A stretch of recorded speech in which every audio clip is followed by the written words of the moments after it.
मैं तुम्हें बताऊं, मोहब्बत कभी भी ख़त्म नहीं होती। लेकिन जब किसी की मोहब्बत के बदले हम उसे बेरुखी दें तो आखिर वो कब तक इस दर्द में जिए। क्या उसने हमसे मोहब्बत इसलिए की थी कि हम उसके दुख समेटने के बजाय गमों का समंदर तोहफे में दें, हर वक्त उसे अपनी बेरुखी से ज़ख्मी करें।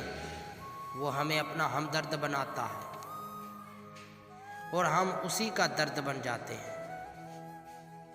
और एक बात याद रखना, सच्ची मोहब्बत भी अल्लाह सिर्फ एक ही बार देते हैं।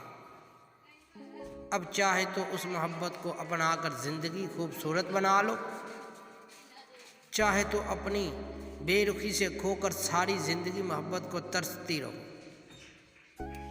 लेकिन जब कोई हमसे सच्ची मोहब्बत करता है, चीखता है, चिल्लाता है, बताता है कि तुम मेरी दुनिया हो, जन्नत हो, तब हमें उसकी कदर तक नहीं होती।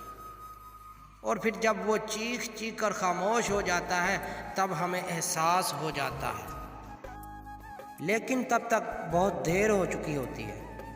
हाँ, बहुत देर।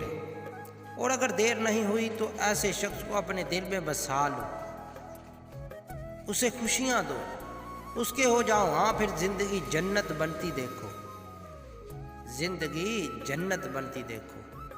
हाँ, जन्नत बनती देखो।